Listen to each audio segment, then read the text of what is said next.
이제 세계관 문제의 핵심은 사람입니다. 일어나고 있는 변화의 핵심도 사람이고, 사람이 핵심이라는 그 내용의 또 핵심은 사람이 바닥에 떨어졌다 하는 점입니다. 사람이 동물과 비슷해지고, 그 다음에 이제는 사물, 물건하고도 거의 경계선이 없어지는 그런 방식으로 낮아졌는데, 뭐 세 가지 원인을 제가 적었는데, 이 원인이 아까 말씀드린 대로 옛날에는 이 세상이 중구난방이고 뒤죽박죽이었는데, 지금은 아주 일관성 있게 앞뒤가 꽉 맞는 체계를 갖추었다 하는 그 세 요소입니다. 하나가 학문, 천문학과 생물학을 중심으로 한 뇌과학도 들어갈 수 있겠지요. 그다음 두 번째가 인공지능을 비롯한 이 컴퓨터 기술, 인공지능과 뭐 챗GPT가 이제 그 대표가 되겠는데, 세 번째가 이제 포스트 모더니즘이라고 하는 사상입니다. 재미있게 이 세 가지가 똑같은 사상적 바탕을 갖고 일사불란하게 움직입니다. 그 사상적 바탕은 바로 유물론이지요. 물건밖에 없다. 정신은 물질의 영향을 받는 보조수단에 불과하다는 그런 관점입니다. 이 세 가지가 너무너무 잘 맞아 들어가고 일관성을 갖고 있기 때문에 이 세 가지가 틀을 잡고 난 이후에 태어나 자라는 사람들은 이 세계관의 영향을 이겨내기가 너무너무 어렵습니다. 왜냐하면 너무 일관성에 쫙 짜임새 있게 딱 맞아 들어가기 때문에 그렇습니다. 그래서 기성세대가 아이들이 변했는데 감을 잘 못 잡습니다. 너무 근본적으로 달라졌겠는데 그냥 자기와 옛날 부모님 세대 차이 정도로만 생각합니다. 나도 어릴 때 반항하고 말 안 듣고 했는데 지금 애들하고는 격을 달리합니다. 뭐 제가 전에 말씀드렸습니까? 소크라테스 시대에도 요즘 젊은 것들은 버릇이 없어, 그런 이야기 합니다. 젊은 건 언제나 버릇이 없습니다. 근데 지금은 격을 완전히 달리하는 그런 시대가 됐고, 그것이 이제 세상을 어지럽히고 있는데, 뭐 영적인 혼란이지요. 영적인 혼란인데 세계관이 어떻게 달라지는지 눈에 안 보이지만 결과는 눈에 띕니다. 단적으로 결혼 기피, 결혼 안 합니다. 저출생, 애 안 낳습니다. 지금 출산율, 합계 출산율 0.6대로 떨어졌지요. 0.5대로 아마 2024년에 떨어지지 않겠나 그렇게 봅니다. 그래서 이제 뭐 어느 교수 한 분은 대한민국은 지금 완전히 자살공화국이다. 자살만 해서가 아니고 나라 전체가 집단 자살을 향해 지금 가고 있다. 그런 얘기를 할 정도로 지금 심각하죠. 이 모든 것들이 다 저는 같은 세계관 바탕에서 나왔다 보는데, 어느 하나 쉬운 게 없습니다. 자연과학, 생물학도 그렇고 천문학도 그렇고 인공지능 부분에 있어서도 컴퓨터가 가지고 오는 그런 세계관의 변화, 이것이 그냥 인공지능이라고 했을 때 분위기하고 지금 챗GPT랑에 나오고 난 이후의 분위기는 또 달라졌습니다. 옛날보다 훨씬 현실감 있게 눈앞에 확 다가왔지요. 그리고 그 모든 것들을 전체적으로 다 일관성 있게 엮어주는 사상적인 바탕이 바로 포스트 모더니즘이라고 하는 그런 사상인데, 질문만 많습니다. 자꾸 생깁니다. 답은 전혀 주어지지 않습니다.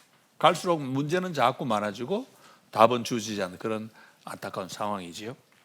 교회는 그럼 어떻게 하고 있습니까? 교회는 둘로 나누져 싸우고 있습니다. 진화론반 예를 들어도 거기 중간에 14페이지입니까? 제가 가진 자료 14페이지였는데 거기 보면은 보충해가지고 자연과학 발전에 대해서 교회가 지금 반응이 상극이다, 양극으로 나뉜다 했는데, 재미있게도 2017년에 진화론과 관련된 정반대의 책이 미국에서 동시에 나왔습니다.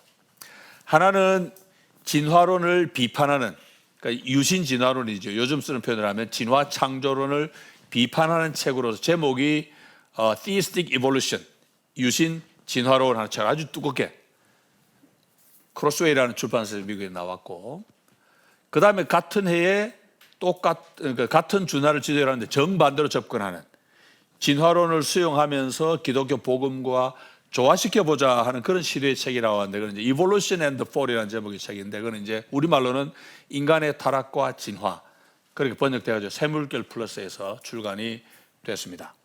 그러니까 첫 번째 책은 유신 진화론 비판해가지고 부흥과 개혁사라는 곳에서 출간을 했는데, 제가 말씀드리고자 하는 바는 같은 진화를 두고 이제 교회가 둘로 쫙 나눠요. 인간의 타락과 진화를 번역한 그 세물결 풀서 이쪽 분들도 주님에 향한 열정들이 있는 분들이고, 그리고 그걸 비판하는 분들도 주님에 향한 열정이 있는 분들입니다. 그런데 서로 자기를 열심히 합니다. 제가 제일 안타까운 게 뭐겠습니까? 만나지도 않아요. 대화도 안 합니다. 그냥 저놈은 막이다 생각하고. 저는 그게 참 문제라고 생각합니다. 한국의 근본적인 문제가 그겁니다. 나하고 입장은 조금만 다르면 딱 편가르게 하고는 대화도 안 합니다. 그러니까 뭐 불신자 전도하는 것보다 그거 바꾸기가 더 어렵죠. 이런 문제들이 저는 개인적으로 뭐 이 교회에서 한때 우리 저 수업 들으신 분들 아시겠지만 저는 개인적으로 우리 여성이 목사 장로 임직 받는 걸 찬성하는 사람입니다. 그때 욕도 많이 먹었는데 제가 그 이야기를 공적으로 안 하려고 그럽니다. 왜냐? 지금 그거 이야기할 시간이 아닙니다. 지금 교회가 지금 막 코가 석자 지금 눈앞에 문제가 지금 쌓여 있는데 그것마저 꺼냈다가는 교회가 막 엉망됩니다. 그래서 제가 이건 다음 이야기하자. 이건 우리 자매님들 너무 죄송한데 이거 다음 이야기하자. 이거 교회 지금 안 된다. 이거. 당면한 문제가 너무 많습니다. 자연과학, 아까 말씀드린 자연과학 이런 것들 지금 문제들. 일단 천문학 좀 보겠습니다. 조금 제가 이제 자세하게 말씀드리는 이유는 우리가 실제 내용을 좀 알아야 됩니다. 자, 별이 뭡니까? 별 하면 임마누엘 칸트라는 철학자가, 그 사람은 유명한 철학자이면서 유명한 천문학자입니다.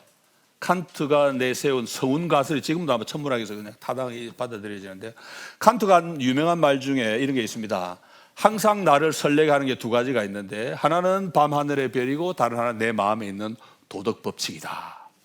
그런 이야기를 한 게 있습니다. 제가 그래서 그걸 수업 시간에 또 이제 제가 그런 걸 또 그냥 넘어가면 안 되잖아요. 칸트가 설레는 게 이 둘밖에 없어가지고 결국 장가를 못 갔다. 제가 그런 농담도 그러는데 설레는 게 하나 더 있어야 되는데, 그죠? 사실은 밤하늘의 별 그러면 우리는 또 알퐁스 도대를 잊을 수가 없잖아요, 그죠? 이 칸트가 그게 뭐 도대보다 먼저 태어난 게 문제예요. 알퐁스 도대 뒤에 났으면 알퐁스 도대 그걸 읽고 좀 장가갔을지도 모르겠는데, 제가 지금 이 천문학 관련된 자료를 조금 써놓은 이유는 지금 우주가 얼마나 큰지 아무도 모릅니다. 그런데 관측된 우주가 지금 이 우리가 있는 여기에서 어느 쪽을 바라봐도 470억 광년이 나온다 그럽니다. 그러니까 곱하기 해가지고 폭이 현재 알고 있는 이 우주의 폭이 940억 광년이다. 그런데 우리 지구가 우주의 중심도 아닌데 일단 어쨌든 가장 멀리 보이는 게 470억 광년이다, 막 그런 뜻이겠지요. 그런데 저는 이제 이 사이즈 자체는 우리가 아무리 봐도 무슨 말인지 모르겠는데 구성이 문제다. 왜냐? 우리가 지금 살고 있는 우리 은하, 밤에 은하수가 쫙 보이는 거기에 우리가 살고 있는 이 은하의 중심 부분인데, 그 별이 많이 모여서 그렇게 보이는데, 우리 은하에만 태양 같은 별이 수천억 개가 있다 그러거든요. 수천 개가 아니고 수천억 개니까 그 어느 정도인지 모릅니다. 그냥 이론만 알고 있는 거죠. 느낌은 전혀 와닿지 않습니다. 그런데 이제 이 수천억 개의 별이 모인 우리 은하는 폭이 약 10만 광년. 10만 광년이 뭐냐? 빛이 이 끝에 저 끝까지 가는데 10만 년을 달려야 닿을 수 있는 거리. 감이 안 오죠, 우리는. 그러니까 제가 그래서 여기 이제 보이저 1호 이야기를 썼습니다. 1977년에 나사가 발사한 보이저 1호가 KTX 최고 속도보다 200배 빠른, 제가 오늘도 지금 SRT 타고 왔습니다만은 엄청 빠릅니다. 근데 그거에 200배 같으면 상상이 안 되죠. 그런 속도로 지금 40년 이상, 47년째입니다, 지금. 47년을 달려가지고는 태양계를 겨우 벗어났습니다, 지금.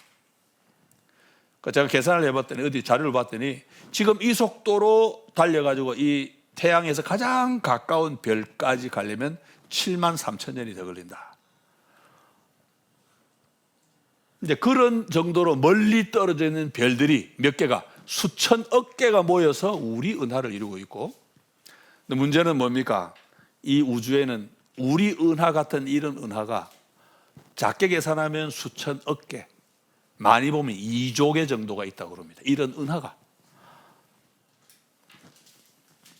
이런 것들을 이제 아이들은 자라면서 다 보면서 자랍니다. 우주가 얼마나 광대하냐.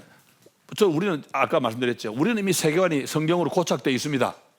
그리고 이런 정보를 알면 뭡니까? 그냥 막 시편 8편이 막 나와요. 여호와 우리 주여 주의 이름이 온 땅 찬양이 나옵니다. 그런데 이걸 먼저 알고 있는 애들이 시편을 보면은 찬양이 안 나옵니다. 궁금증만 나오고 의문만 생기고. 그래서 세계관이 좀 중요하다고 자꾸 말씀을 드리는 건데, 우리 은하에서 가장 가까운 은하가 안드로메다라고 하는데 250만 광년 거리라고 그럽니다. 이 두 개가 지금 서로 막 가까워지고 있대요. 수십억 년 지나면 합쳐질 거라고 그러는데 우리가 뭐 걱정 안 해도 되겠죠. 그때 우리는 없을 거니까.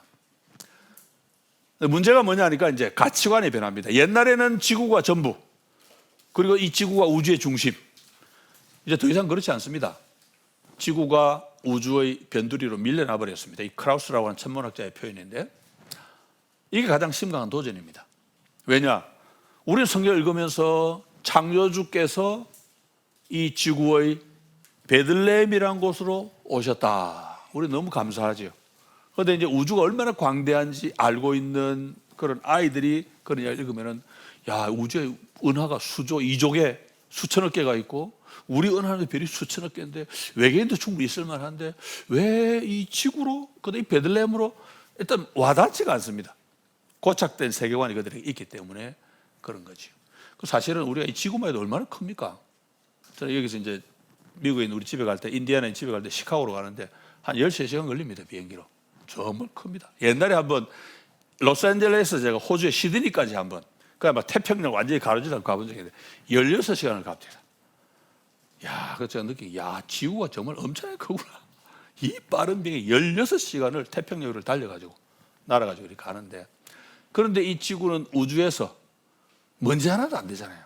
태양계 전체가 먼지 하나가 안 됩니다. 그러니까 이런 것들을 알면서 우리가 생각이 막 그냥 왔다 갔다 하는 거죠. 그러니까 이제 우주가 사이즈도 사이즈지만 이제 나이도 밝혔는데 이건 좀 엄청난 변화입니다. 관측을 통해 가지고 우주가 팽창하고 있다는 것을 발견을 했습니다. 이 발견한 사람 누군지 아시죠? 예, 에드윈 허블. 망원경, 그래서 그 사람 이름으로 허블이라면 허블망이라고 그러는데 허블이 그걸 밝혔습니다. 그래서 과학자들이 보니까 팽창하는 속도가 일정해요. 그리고 멀면 멀수록 팽창 속도가 빠르고 가까울수록 팽창 속도가 적습니다. 그래서 이제 계산을 해가지고는 138억 년 전에는 온 우주가 한 점에 모여 있었겠다는 결론을 도출했습니다.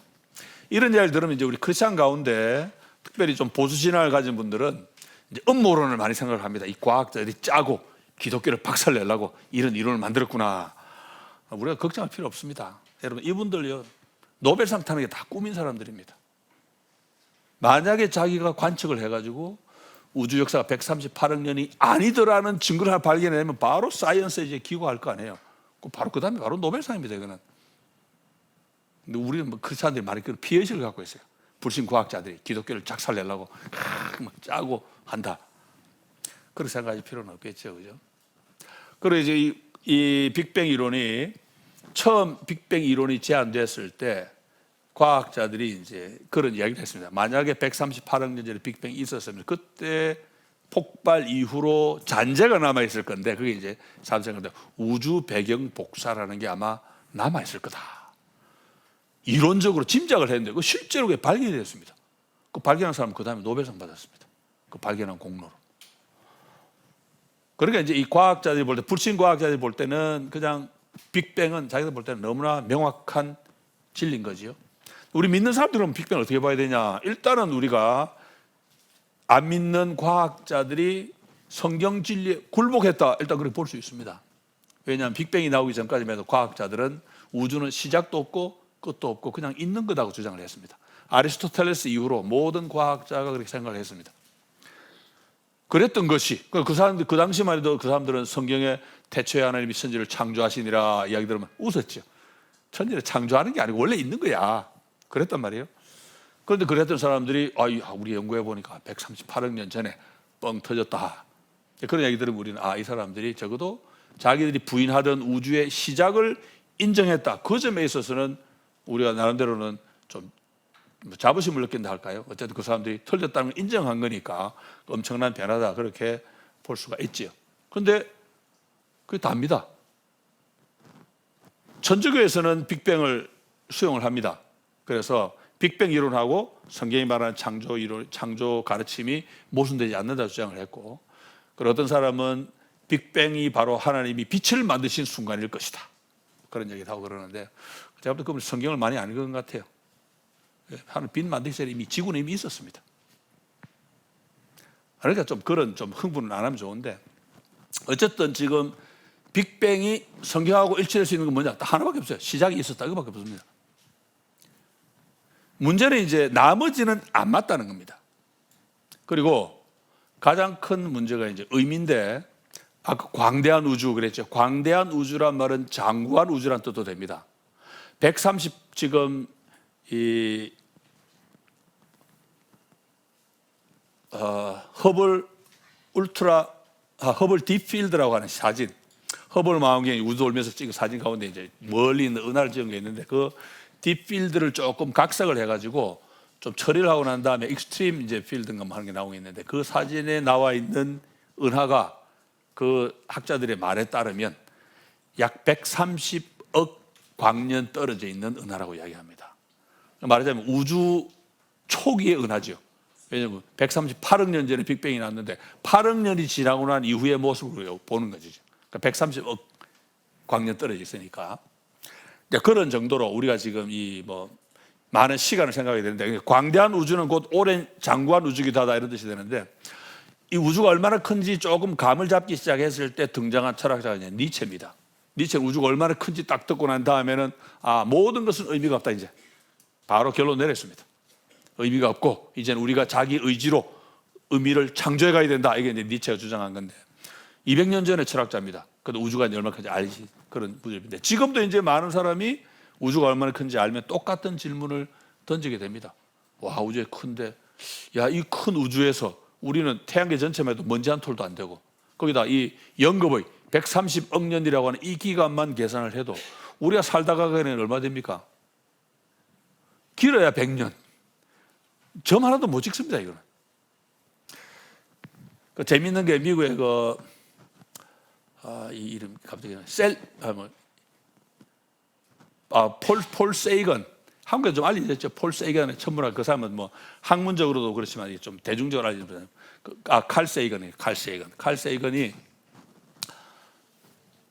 이 우주의 역사를 365일 1년을 환산을 해보았답니다. 138억 년을 이제 이 뭡니까 365일로 환산을 해서 계산을 해보니까 지구가 생겨난 게 한 9월 뭐 며칠 뭐 그런 식으로 되고, 인간이 생겨난 건 언제쯤 되겠습니까? 인간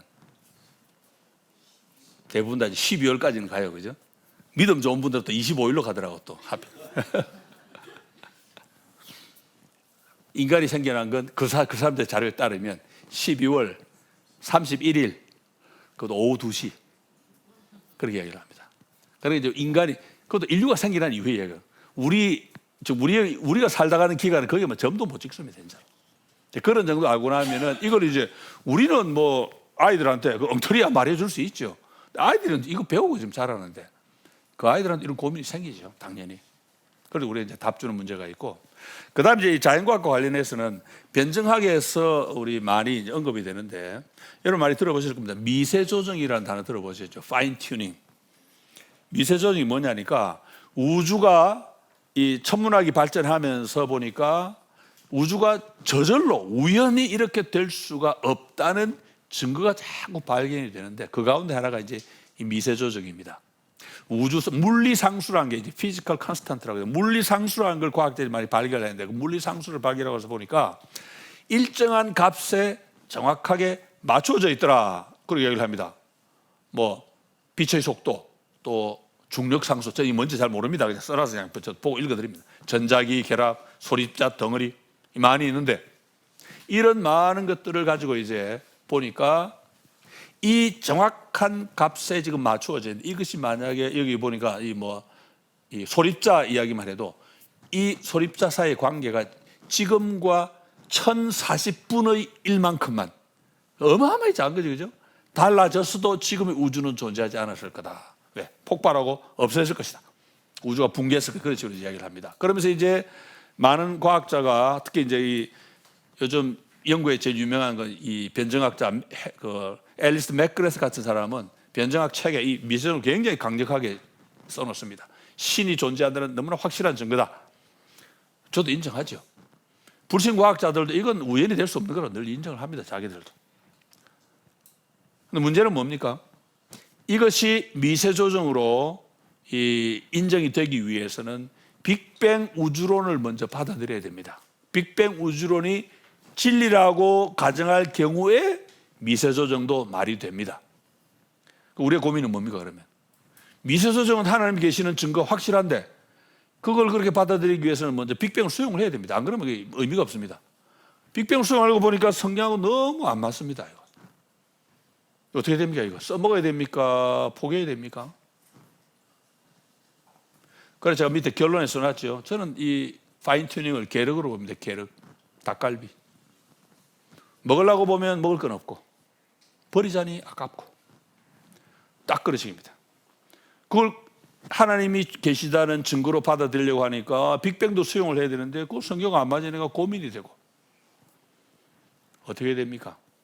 그래서 지금 우리 변증학의 가장 큰 딜레마가 뭐냐면 자연과학을 통해서 신의 존재를 증명하는 건 많습니다. 미세조정도 그렇지만은 우리 지난번에 잠깐 언급했던 것처럼 우주의 기원 문제, 우주의 기원하고 또 하나가 생명의 기원입니다. 기원 문제는 자연과학이 설명을 할 수가 없어요. 그러니까 그 부분은 이제 결국 과학자들은 신을 이야기하기 싫어하지만 우리가 볼 때는 뭐 하나님을 이야기해야 된다 주장할 수 있지요. 우주의 기원도 그렇고 생명의 기원도 그렇고. 그러니까 진화론이 옛날에는 생명의 기원도 다룬다고 떠들다가 지금은 진화론자들이 절대 이야기 안 합니다. 생명의 기원은 다루지 않는다고 명확하게 이야기를 해요.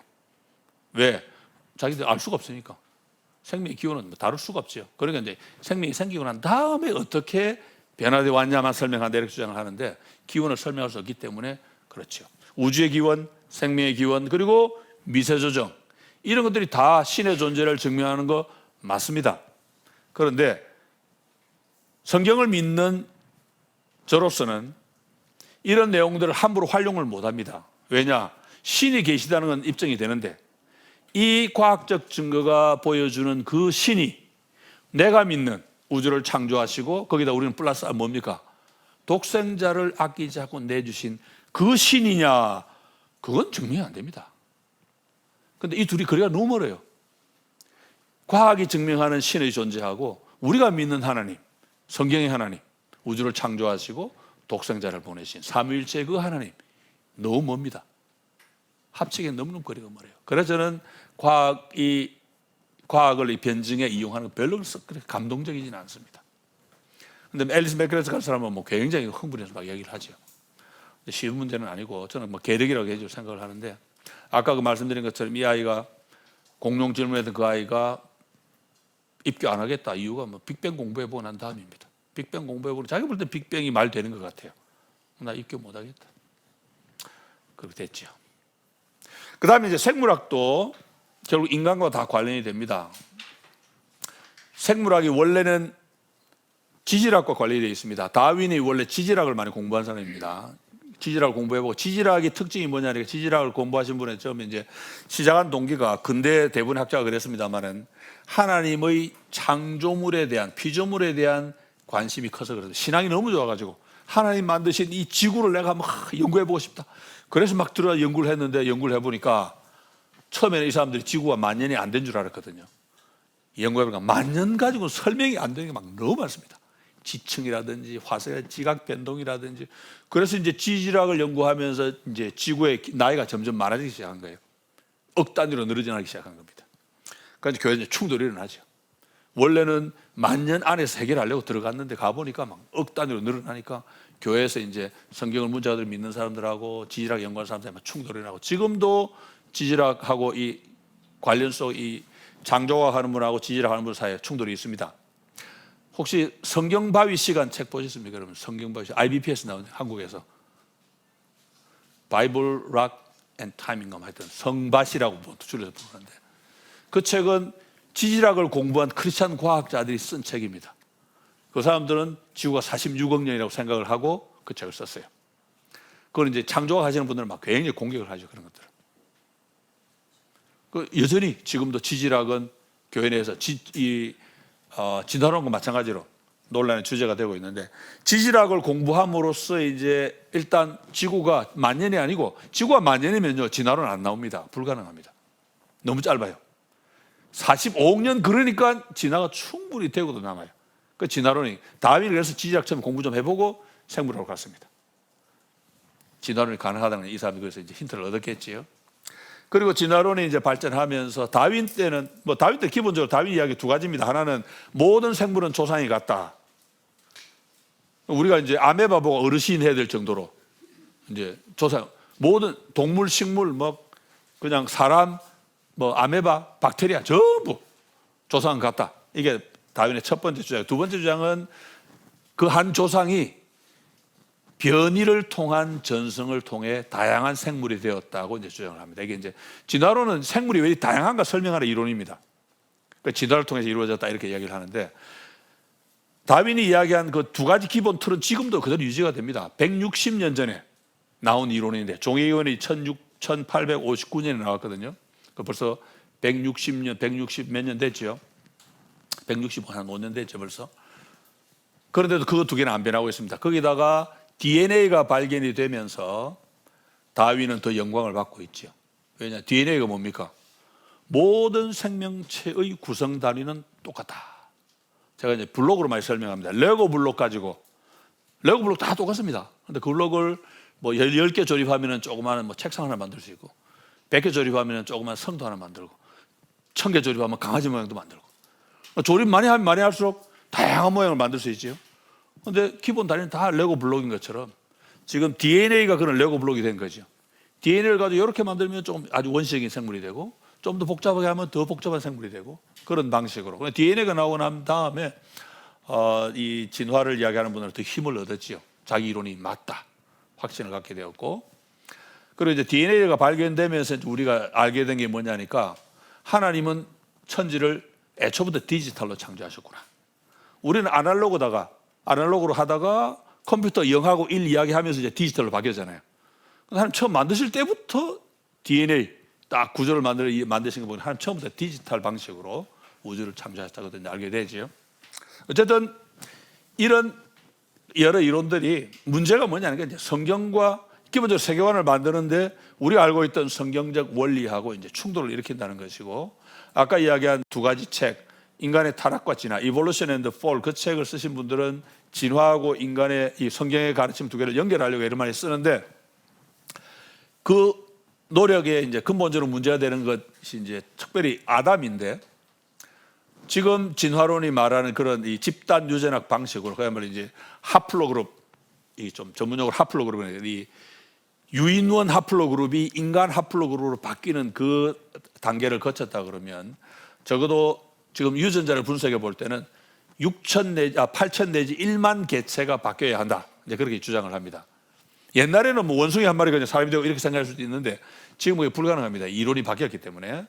그러면 8천 개체 내지 1만 개체나 되는 유인원이 동시에 풀로 하플로 그룹으로 인간으로 진화를 하는데 그런 방식으로 진화가 이루어지면은 기본적으로 아담이라고 하는 역사적인 인물이 설 자리가 없어집니다. 아담은 사라지는 겁니다. 아담이 사라지면 어떻게 됩니까? 아담이 사라지면 창세기 1, 2, 3장이 확 날아가 버려요. 아담이 사라지고 나면은 아담이 처음에 하나님 창조하시고 난 다음에 선악과는 먹으면 안 된다 명령받고 이것도 없어지죠. 그런 다음에 또 두 사람이 유혹을 못 이겨서 선악과를 따먹는 이야기도 없어지죠. 그러니까 이제 타락전의 순수한 상태가 없어지고 그리고 역사적인 타락 아담이 선악과를 먹어서 죄를 지은 그 역사적 타락도 없어집니다. 그럼 어떻게 됩니까? 역사적 타락이 없어지면 예수님은 안 오셔도 됩니다. 예수가 필요가 없어요. 그러면 그러니까 아담이 그만큼 중요합니다. 아담이 없어지면 예수님도 같이 없어지고 아담이 없어지면 기독교 없어집니다. 여러분 신약 성경 전체가요 구약 성경 창세기 1, 2, 3장 위에 지금 서 있습니다.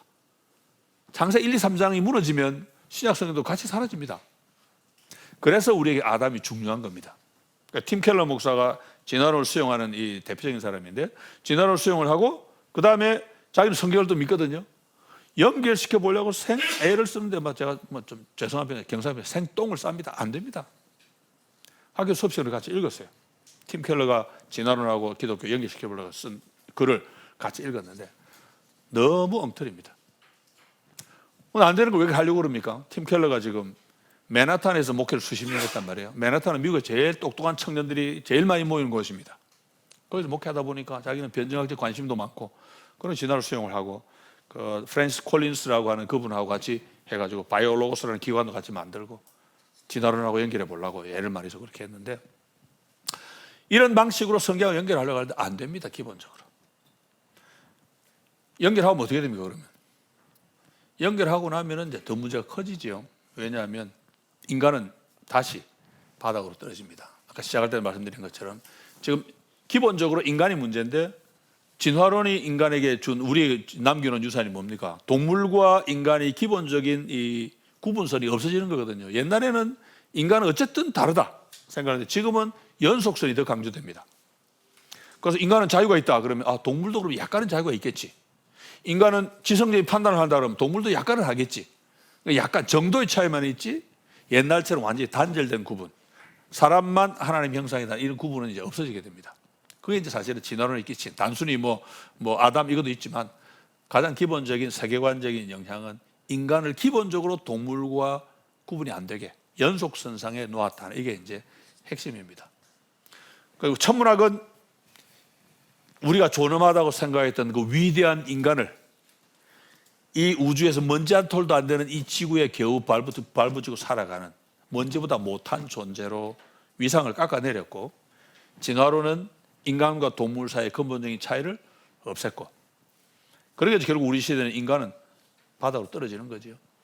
동물은 높아집니다, 상대적으로. 그래서 한국도 요즘 뭐 그 도입이 된 것 같은데, 동물 축복식이라는 걸 합니다. 미국에서는 애니멀 블레싱 해가지고 이제 교인들한테 집에서 기르는 동물들 다음 주일날 다 데리고 오세요. 동물학교 예배 드리면서 다 불러가지고 목사가 강아지 머리에 고양이 머리에 안수를 해줍니다. 그 교회는 부흥합니다. 교인들이 막 모여요. 왜? 지금 우리 시대, 왜냐면 고착된 세계관, 이미 내 세계관에는 동물이나 인간은 별 차이 없다 안정되어 있는데, 목사를 인정을 해주면서 축복까지 해주는데, 야, 이 교회 가자 막 모이는 겁니다. 그런 식으로 이제 세상이 변해가고 있습니다. 그러니까 이제 우리 교회에서도, 제가 이제 제 책에는 농담처럼 뭐 교인이 동물이 죽고 난 다음에 목사한테, 목사님 우리 강아지 천국 갔겠지요? 그런 질문을 하면 안 된다 그걸 써놨는데,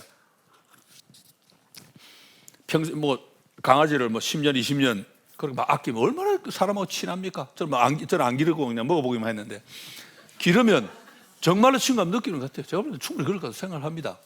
그러나 그 강아지가 죽었단 말이에요. 나도 사람인데 이 정서가 얼마나 많이 왔다, 기계하고도 되는 그 교감인데, 그죠? 그러면 이 강아지가 어디 갔을까? 그야말로 성경이 말한 대로 우리는 그냥 동물은 죽으면 무로 돌아간다고 믿는데, 정말 무로 갔을까? 왠지 천국을 만나고 싶고, 불신자들도 그런 거 많아도 있더라고. 보니까 동물 기르던 사람이 죽으면 저승에서 반려동물이 먼저 자기를 환영하러 나온다, 뭐 이런. 그걸 듣고 나면 얼마나 감동적이야. 그냥 그 불교식 사고방식인데 크리스천도 물듭니다. 제일 좋은 방법은 뭡니까?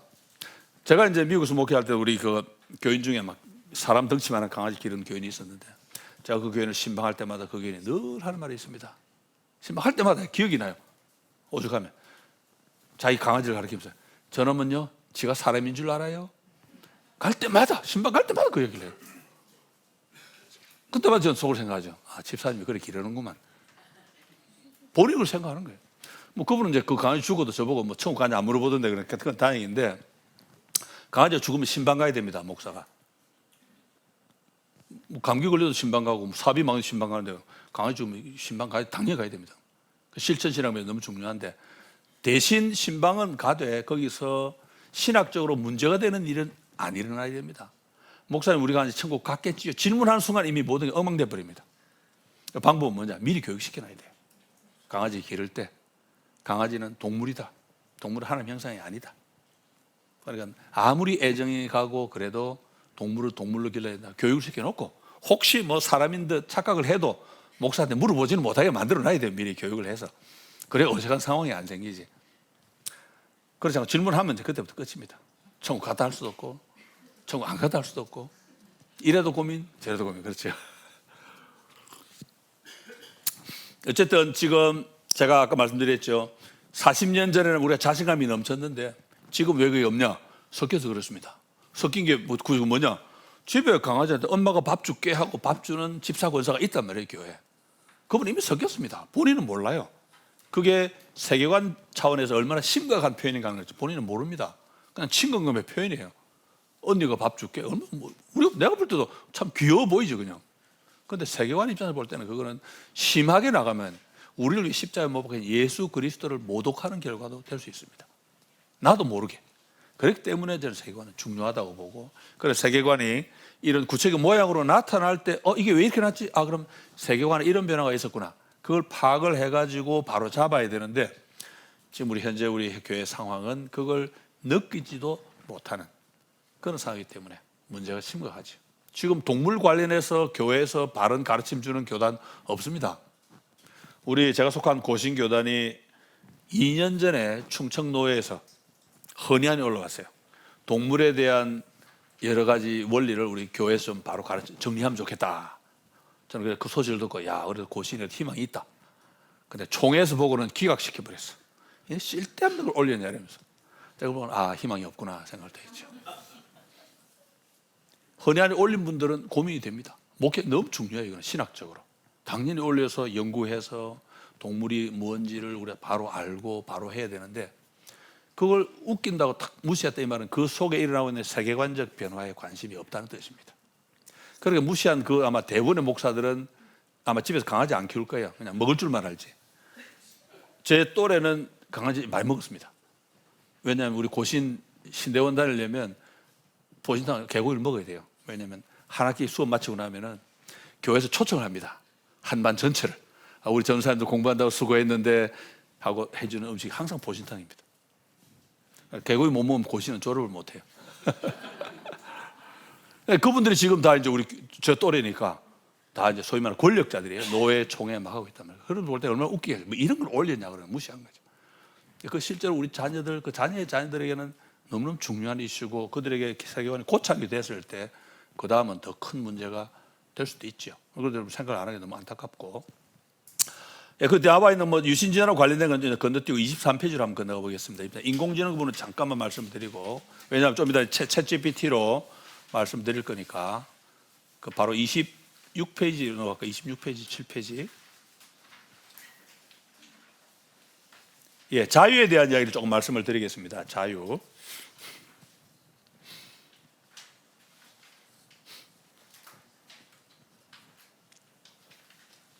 이 자유라고 하는 것은 기독교 복음의 대전제입니다. 진화론에서는 아담이 없기 때문에 기독교 복음이 있을 수가 없고, 인공지능의 경우에는 뇌과학과 연결이 되어가지고 자유가 없기 때문에 기독교 복음이 또 없어집니다. 그래서 진화론이 아담 때문에 기독교하고 충돌한다 그러면, 인공지능은 이 자유 문제 때문에 성경적 가치관과 충돌을 일으킵니다.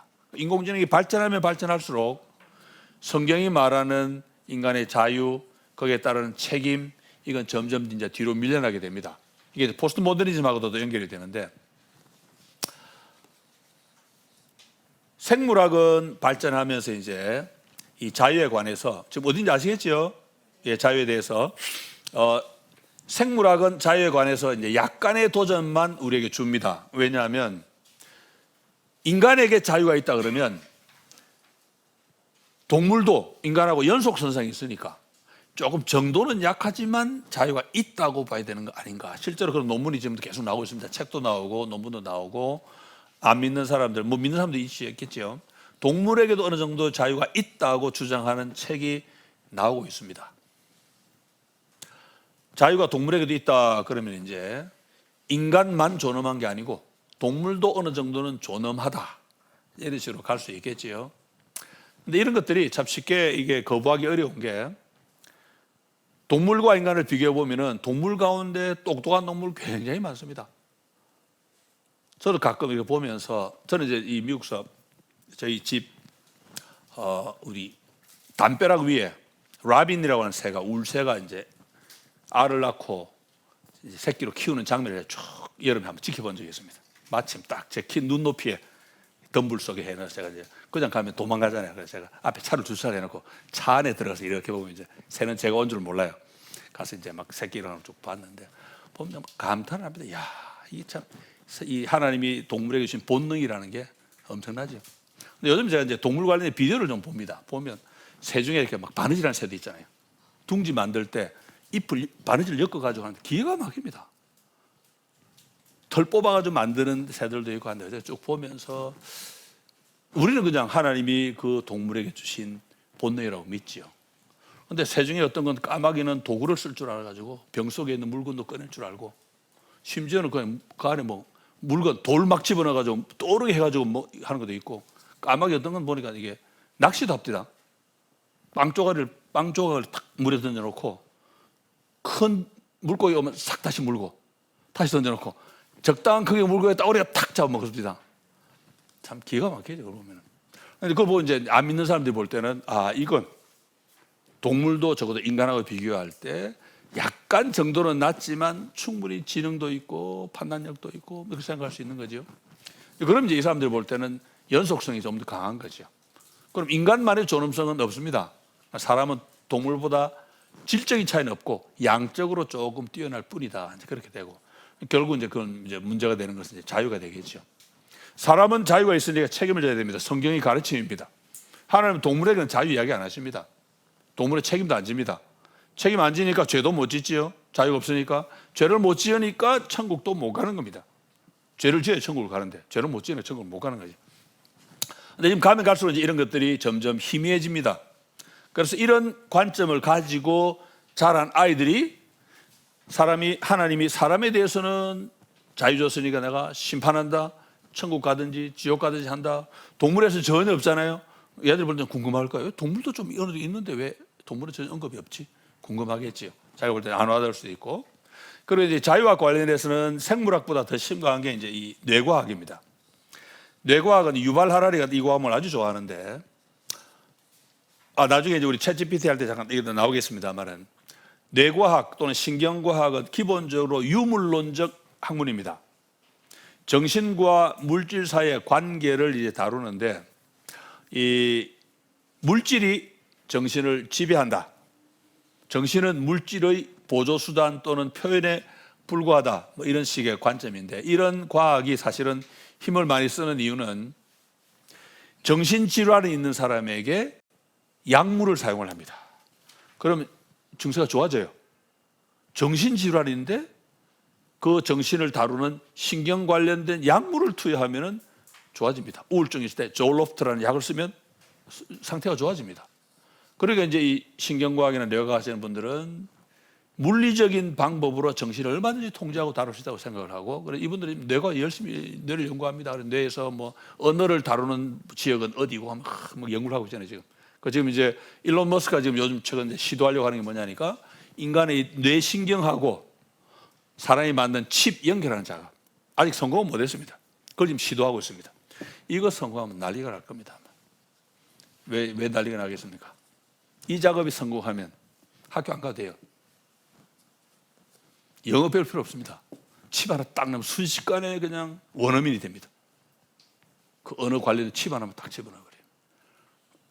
제가 보면 무서운 세상에 올 수도 있는데, 어쨌든 지금 그런 방식을 지금 하고 있는데, 뇌과학하는 사람들은 시간이 좀 걸리긴 하는데 이런 식으로 가면 언젠가는 인간의 신경이나 뇌의 이 비밀을 다 캐낼 수 있을 거라고 생각을 하고, 그러게 되면 얼마든지 조작도 가능하다고 믿죠. 왜냐하면 이 사람들은 정신은 결국 모든 물질의 영향에 불과하다고 믿기 때문에 이 사람들 물질의 연구를 통해서 이렇게 접근하려고 합니다. 그런데 이제 신경과학이 몇 년 전에,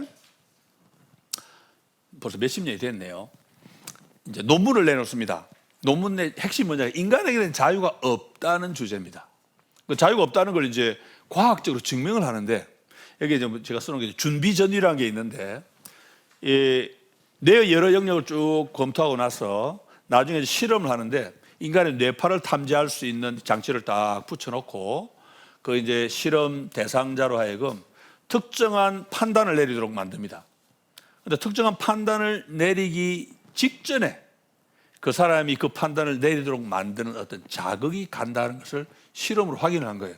그 자극을 이 사람들 준비전이라 그렇게 부르는데, 이런 실험을 통해 가지고 이 사람들은 봐라, 나는 내가 자유롭게 판단한다고 생각을 했는데 실험을 해보니까 내가 자유롭게 판단했다고 생각하는 그것을 미리 하게 만드는 자극이 먼저 갔다.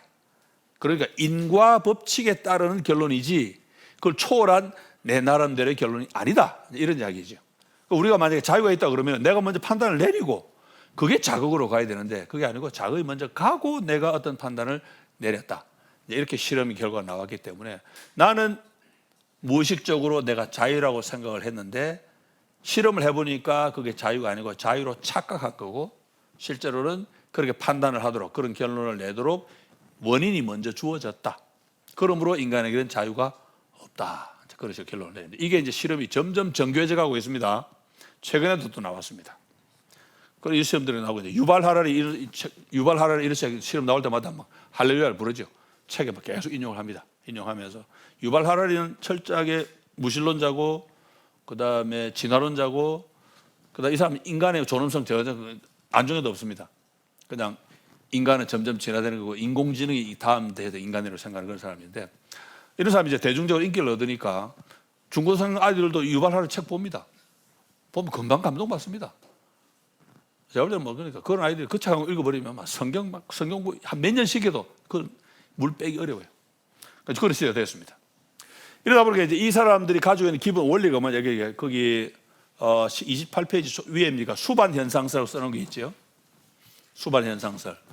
예, 이게 뭐냐니까 뭐 좀 철학적으로 복잡하게 심리 철학에 많이 나오는 용어인데 몸과 마음의 관계를 설명하는 용어인데 몸은 마음에 영향을 끼칠 수 있습니다.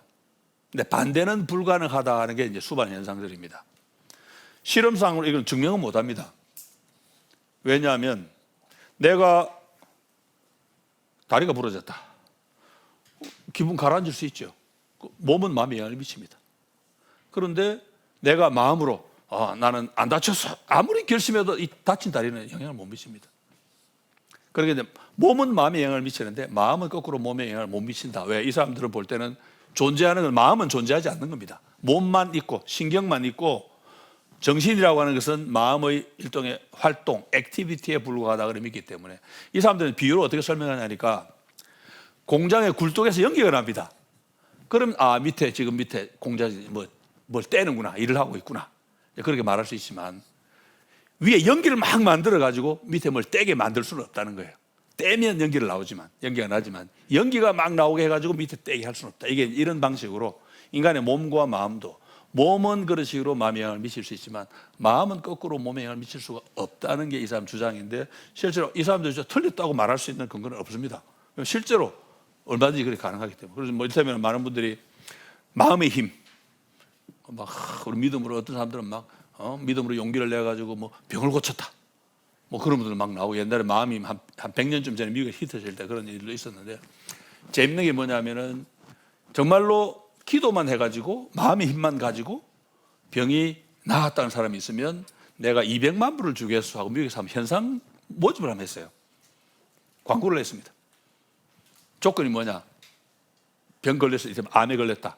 암 걸렸을 때 증명 자료, 엑스레이 이런 것들. 그 다음에 나았고 난 다음 완치됐다는 그 자료. 그 다음에 중간에 이 의학적인 치료 안 받았다는 자료. 200만 원 주겠다는 한 명도 안 나왔대 지금까지. 그런 이야기 들으면 수반 현상설이 맞네 그런 생각이 들겠죠. 마음의 힘으로 병을 고치겠다 이건 안 된다 이런 식으로 나오는 거죠. 크리스찬들의 상당히 까다로운 질문입니다. 아픈 사람한테 우리 항상 기뻐하고 감사하는 마음 가져야 되는데 그게 그러면 기뻐하고 감사하면 내 몸의 상태가 좋아지냐 암세포가 죽냐 그건 또 별 문제다 이런 이야기죠. 지금 그걸 이야기하자는 건 아니고 어쨌든 지금 이 뇌과학, 신경과학 쪽에서는 끊임없이 인간의 자유를 부인하는 쪽으로 막 갑니다. 문제가 뭡니까 그러면?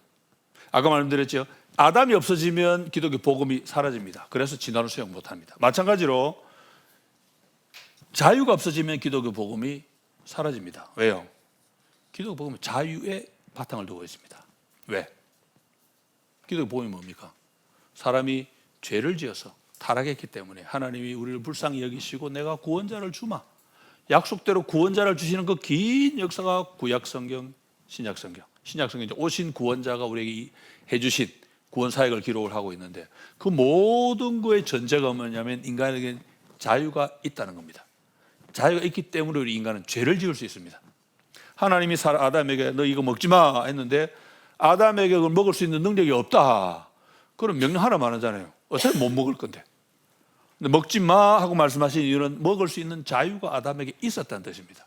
그래서 아담은 그걸 확률화해서 먹어버렸습니다. 그래서 죄를 지었고 그 죄에 대해서 하나님의 벌을 받게 되었고 하나님이 우리를 불쌍히 여겨서 구원자를 주시게 되었고 이게 이제 기독교 복음인데 자유가 없어지면 기독교 복음도 없어집니다. 그래서 이제 이 역사 속에서 과학과 이 신앙 갈등 속에서 이제 이런 논란이 많이 있었는데 근대 들어와 가지고 인간에게 자유가 없다는 위기가 한번 생긴 적이 있습니다. 그때는 이제 뉴턴이 만유인력의 법칙을 발견하고 하면서 그 당시 근대만 해도 이제 보편 인과 법칙이 완전히 확립이 됐습니다. 이 세상의 모든 것은 원인과 결과로 이루어진다. 예외가 없다. 그때 이제 사람들이 고민한 게 뭡니까? 그러면 인간의 마음도 그런가? 마음은 증명이 안 되잖아요. 몸은 분명히 인과 법칙 지배를 받는 게 맞는데 마음도 그런가? 고민이 많이 됐습니다. 그래서 그 당시에 유물론자가 많이 나왔어요. 홉스 같은 철학자는 유물론자입니다. 마음이 자유가 없다고 본 사람입니다. 이 사람 재미있는데 자유가 없는데도 불구하고 또 여전히 그런 건 또 책임지고 하는 게 가능하다 이야기했는데 자유가 있다. 그러니까 이 인과 법칙 지배를 받음에도 불구하고 자유는 있다고 본 사람도 있고 또 자유가 없지만 책임져야 된다는 사람도 있고 하여튼 여러 가지 이론들이 많이 나오는데 어쨌든 그때 근대가 들어서면서 보편 인과 법칙이 확립이 되면서 가장 위협을 받은 게 인간의 자유입니다. 자유가 이제 이 사람들에게 이제 심각한 이유는 자기들이 그때만 해도 인간 존엄성을 유일한 근거로 삼았던 게 자유인데 이게 없어지고 나면 인간이 그러면 다른 동물에 비해 존엄하다고 볼 수 있는 근거가 없어지게 되니까 고민을 많이 했지요. 그리고 이제 그때 근대에 그런 문제가 생겼을 때 인간을 자유로운 존재를 건져내 준 사람이 이제 칸트라는 철학자입니다. 칸트라고 하는 사람이 이제 자연과학도 인정을 해주면서 인간의 자유도 인정을 해주는 멋있는 철학을 만든 게 이제 순수이성 비판이라는 책인데 그 책에서 간단히 말하면 인간의 자유, 사람이 자유로운지 안 자유로운지, 그다음에 인간의 영혼이 죽고 난 다음에 불멸한지 사라지는지, 그다음에 신이 존재하는지 존재하지 않는지 이 세 가지 주제를 칸트는 이제 인간의 이성만 가지고는 판단할 수 없는 주제를 열외로 시켜놔버렸습니다. 그리고는 나머지는 전부 인과 법칙의 지배를 받는 그런 영역을 남겨놨죠. 인간의 자유는 이 인과 법칙의 지배를 받는 영역에서 살짝 독립을 시켜놔버리기 때문에 자유는 자유대로 지키고 인과 법칙은 인과 법칙대로 지키고 그래서 이제 칸트의 순수성 비판의 책이 역사적으로 중요한 그런 책이 된 거죠. 그러면 자유가 없다는 이런 공격 속에 우리 성경을 믿는 그리스도는 어떻게 대응해야 하느냐? 어렵습니다. 그냥 과학을 무조건 틀렸다고 말하면 과학에 대한 부정적 시각을 갖겠지요. 그러니까 결국은 어떻게 됩니까? 과학이냐 신앙이냐 양도론법으로 빠지게 됩니다. 우리 그러면 안 되잖아요. 과학도 하나님의 주권이 영하는 것이고 우리 신앙도 하나님의 은혜가 있는 것인데 나누면 안 됩니다. 그러니까 쉽게 결론을 낼 수가 없습니다. 뭐 지금 이 빅뱅 같은 것도 마찬가지고 지금 크리스찬들 가운데 많은 사람이 여전히 진화를 수용 못한다 그러니까 그걸 이제 어떻게 조롱하냐니까 지구 평면론자하고 비슷한 차원으로 이제 조롱을 합니다. 지구가 아주 평평하다고 믿는 사람하고 같은 레벨이다. 그렇게 조롱을 합니다. 아주 쉽지 않지요. 우리는 견딜 수 있는데 아이들이 그런 이야기를 들었을 때는 부끄러울 거란 말이에요. 나는 지구 평론자는 아닌데 그럼 진화론도 거부해야 되나? 고민이 될 수가 있겠죠. 그리고 이제 이 교회에서도 이런 문제가 제기될 아직까지는 우리가 할 수 있는 방법이 유일하게 신학적 대응입니다. 뇌과학에서는 실험실의 실험을 통해 가지고 봐라 인간은 자유가 없다. 사이언스지에 나옵니다. 그런 논문이. 근데 우리는 봐라 자유는 있다 논문 못 씁니다. 우리 할 수 있는 게 뭐냐? 나중에 이제 우리 PPT 해가지고 말씀드릴 텐데 우리 할 수 있는 현재로서는 성경은 자유가 있다고 가르친다. 뭐 이렇게 말할 수밖에 없어요.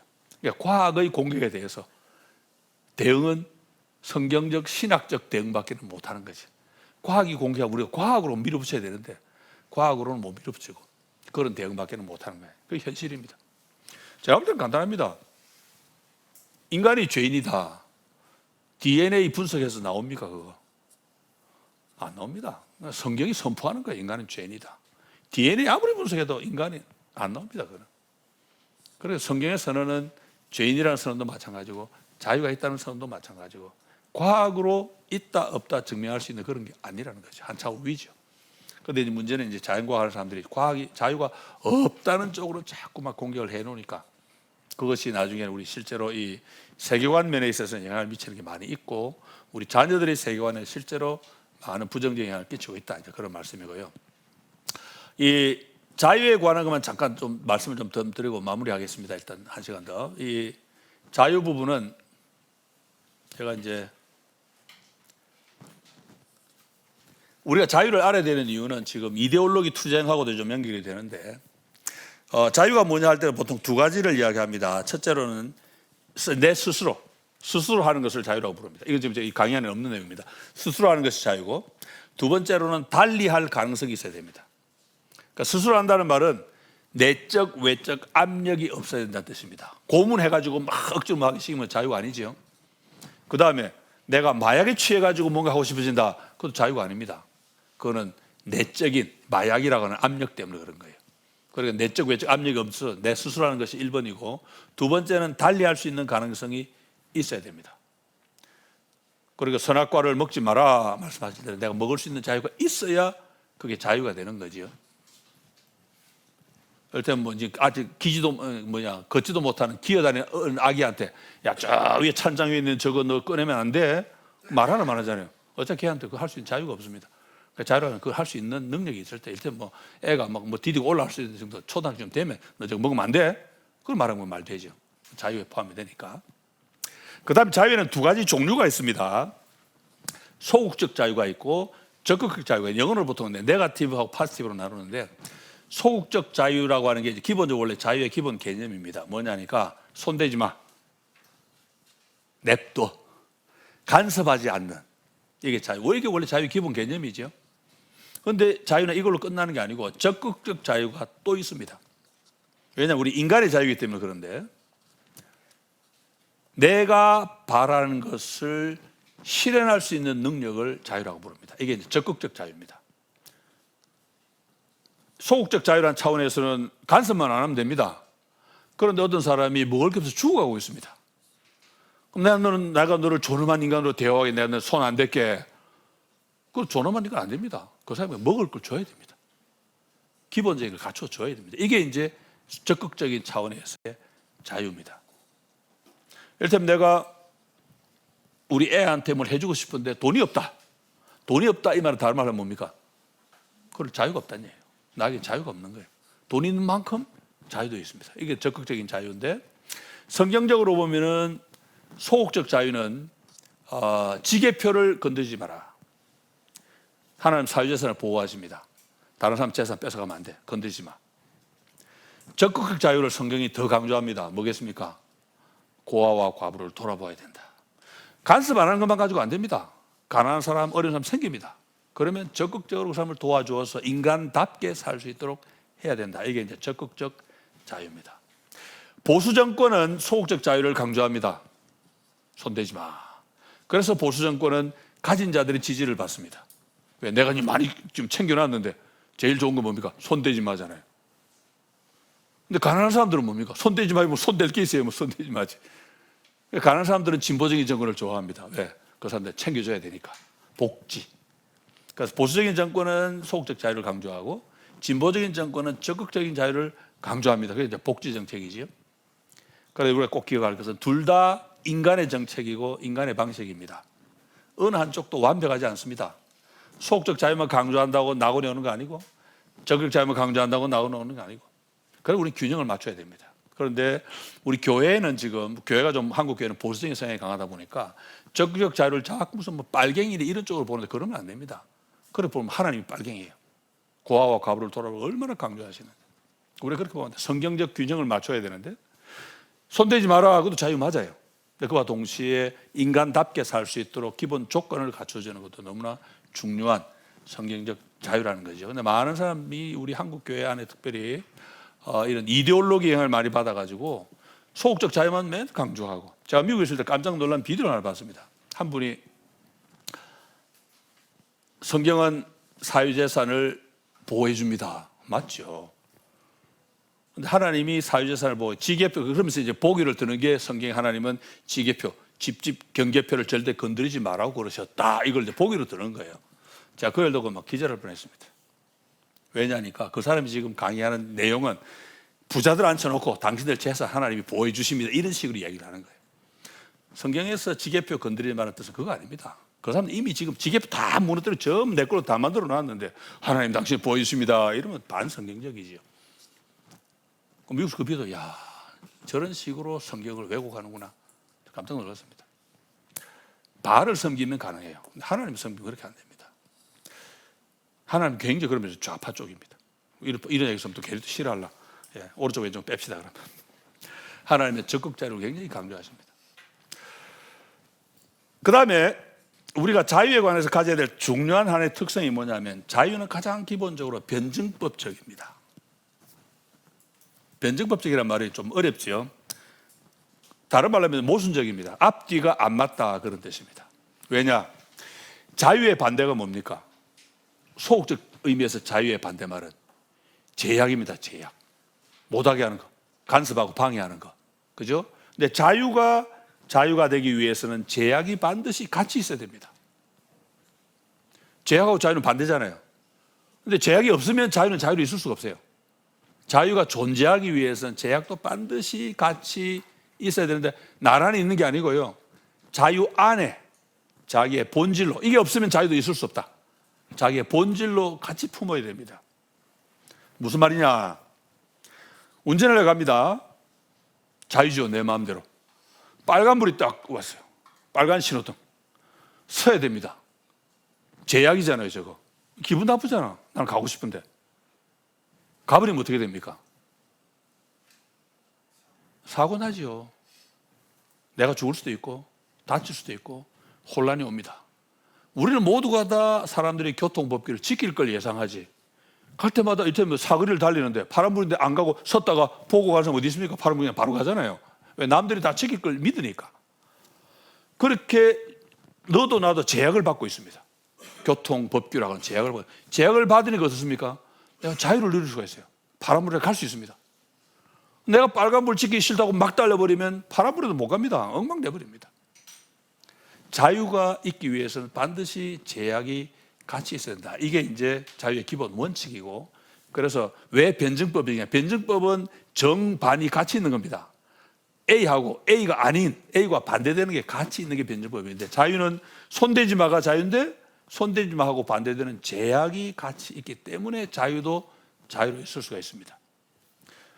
이런 제약을 우리가 일반적으로 도덕 또는 법이 있는 이유가 뭡니까? 우리 자유를 제약하기 위해서 있는 게 아닙니다. 법은 우리의 자유를 최대한 보장해 주기 위해서 있는 겁니다. 자유가 기본적으로 온 우주에 나 혼자 살면 자유 필요 없죠. 자유라는 개념 생각하지도 않을 겁니다. 자유라는 개념 생각이 우리가 공동체 생활을 하기 때문에 생각을 하는데, 왜냐하면 같이 살면 부딪힙니다. 나도 이리 가고 싶으면 이 사람도 이리 가고 싶으면 충돌하잖아요. 그럴 때 나는 이쪽으로 가고 너는 이쪽으로 와라. 그런 식으로 규칙을 만들어야 되고 그 규칙을 지키게 만들어야 되죠. 결국은 그런 규칙이 있기 때문에 내가 자유로울 수 있는 거고, 그러니까 법은 우리의 자유를 최대한 증진하기 위해서, 왜? 함께 어울려 사는 사회에서 모든 사람이 모든 걸 자기 마음대로 하다가는 혼란이 오고 멸망하기 때문에 어느 정도 선을 그어야 됩니다. 그게 자유 변증법 성격인데, 이게 이제 왜 필요하냐니까 자유라고 하는 걸 말할 때는 항상 이런 모순적 요소가 있다는 걸 기억을 해야 됩니다. 왜냐? 적극적 자유와 소극적 자유 충돌합니다. 싸웁니다.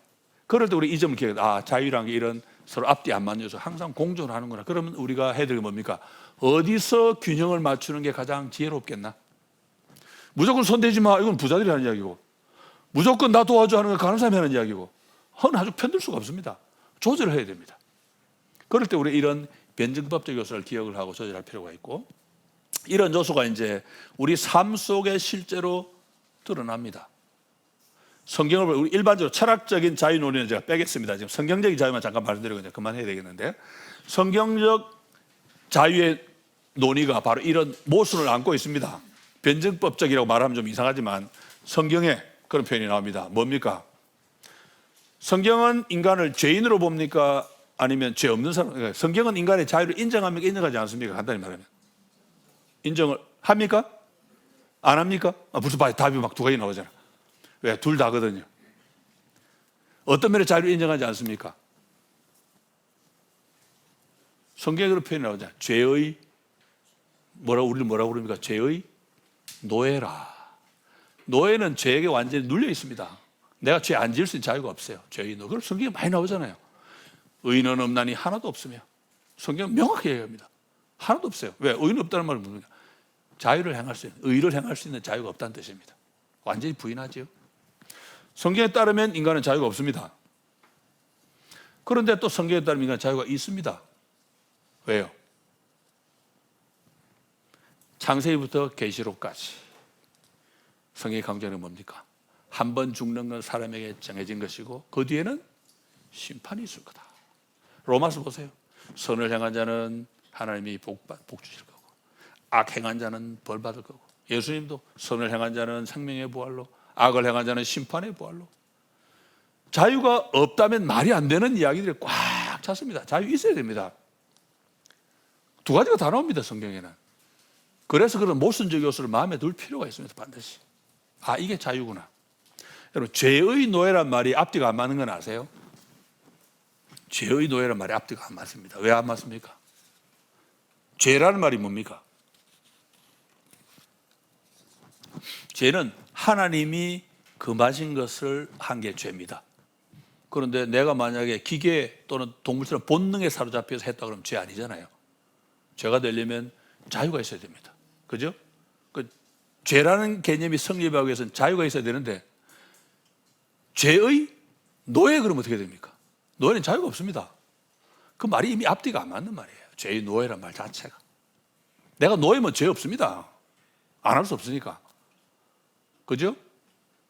그런 모순적인 표현이 성경에 많이 나옵니다. 그래서 우리가 그걸 감안하고 말씀을 보아야 됩니다. 종교개혁자들이 고민이 많았습니다. 칼뱅도 분명히 자유가 있는 것처럼 말해놨는데 다 죄인이고, 칼뱅은 특별히 하나님의 영광을 강조하기 위해서 인간은 다 죄인이라고 막 강조했거든요. 그러니까 다 죄인이면 그러면 심판을 어떻게 받아요?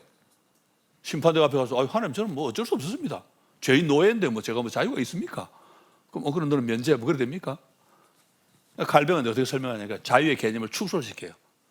달리할 수 있는 가능성은 싹 빼버리고, 달리할 가능성은 없었지만, 다시 말해서 선을 행할 가능성은 없었지만 죄를 자발적으로 지었기 때문에 심판받아야 된다, 이렇게 얘기합니다.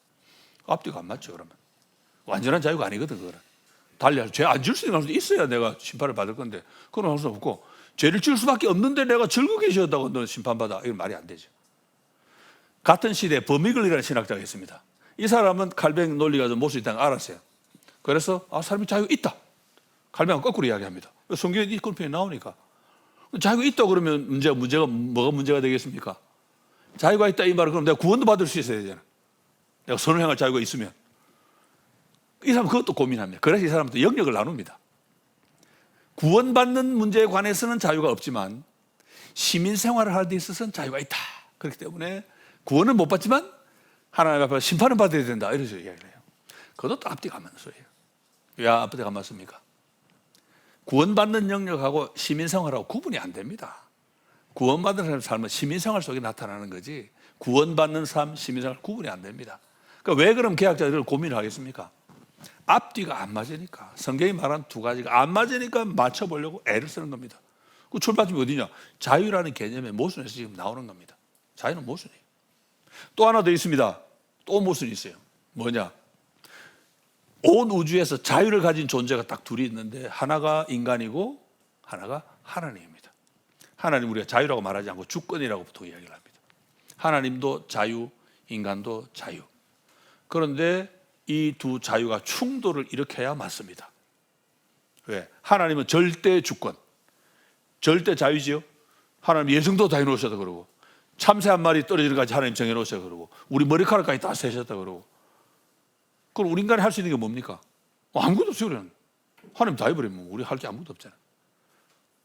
그럼 뭐 하나님 심판되면 하나님 다 하셔놓고 왜 저한테 뭐라 그러십니까? 뭐 따질 수 있잖아요, 그죠? 그런데 하나님 따지신다고 그러거든요. 성경 우리가 끊임없이 우리의 책임 묻는다 그러고, 우리 뭐 하라 그러고, 이 두 가지가 또 잘 안 맞습니다. 하나님의 주권하고 인간의 자유의지가 조화를 이루면, 자유의지가 지금 떠들고 있는데 이 떠드는 이 일은 두 가지가 동시에 일어나고 있는 겁니다. 저의 자유의지도 100% 제가 발휘하고 있고, 하나님의 주권도 100% 지금 나타나고 있습니다. 50% 50% 아니고 100% 100%. 어떻게 설명합니까? 설명 안 됩니다. 이거는. 하나님이 절대 주권이라면 인간의 자유는 제한되지요. 그리고 내가 완전한 자유를 가졌다 그러면 선악과를 먹어버린 것처럼 하나님이 이렇게 예정해 놨는데 권순경이 저래 하는 바람에 내 예정이 틀어졌다. 이런 일도 있을 수가 없습니다. 이게 이제 자유 속에 담겨 있는 모순입니다. 그러니까 이제 개인이냐 아니냐는 그런 문제도 있고 하나님의 주권과 인간의 의지의 충돌도 걷고, 그런데 자유가 있는 곳에 이런 모순들이 늘 있습니다. 긴장이 있습니다. 이 긴장이 사실은 우리가 느낄 수 있는 인간 존엄성의 핵심이죠. 그런 이런 문제들이 있기 때문에 사실은 안 믿는 사람들하고 대화를 할 때 충돌이 일어날 수 있습니다. 불신자들은 이런 논리적 모순을 딱 경험하면 자기들은 둘 다 된다고 절대 못 믿거든요. 그럼 자기 불신자들은 어떻게 합니까? 이 모든 세상의 모든 것이 인과 법칙으로 완전히 보편 인과 법칙이 설립이 되었다. 이 뇌과학을 해보니까 인간의 정신세계도 준비전이가 딱 가서 자극을 주는 거 보니까 인간의 뇌도 마찬가지로 인간의 의식세계도 인과 법칙 지배 아래 있다. 그러면 이 사람들 그걸 끝입니다. 반대되는 건 있을 수가 없어요. 근데 성경은 이미 인간의 자유에 대해서 여러 가지 측면에서도 서로 모순되는, 인간의 관점으로 볼 때 모순되는 듯한 내용들을 말하고 있기 때문에 사람에게 자유가 있냐 없냐, 사람은 죄의 노예다. 그럴 때는 우리가 볼 수 있는 반응이 다른 거죠. 아, 하나님의 구원의 은혜에 감사해야 되겠구나. 근데 사람은 자유가 있다. 책임져야 된다. 그러면 하나님, 내가 지금 가지고 이 자유가 책임이 무겁구나. 책임지고. 그러니까 이제 그 본문이 뭘 말하냐에 따라서 우리의 강조점이 달라질 수 있겠지만은 적어도 성경은 둘 다 말한다는 사실을 기억을 할 필요가 있는 거죠. 그 둘이 하나로 조화되면 안 됩니다. 우리 인간의 머리로는 안 됩니다. 그러니까 성경이 말하는 그대로 수용할 수밖에 없고 그런 자유의 한계들이 있고, 그리고 이 자유가 기본적으로는 하나님이 우리를 존엄하게 만드신 가장 핵심인 것이고, 이 자유가 없으면 기독교 복음은 사라집니다. 그렇기 때문에 이 자유를 지키는 문제가 이제 너무 심각한. 나중에 이제 우리 인공지능 이야기할 때 좀 더 이 부분을 좀 말씀을 더 드리고 하고, 오늘 이 정도로 일단 마무리를 하겠습니다. 4시 5분에 좀 더, 한 5분만 쉬었다가 포스트 모더니즘을 조금 더 이야기를 하고 나서 5시부터 PPT 보면서 하겠습니다.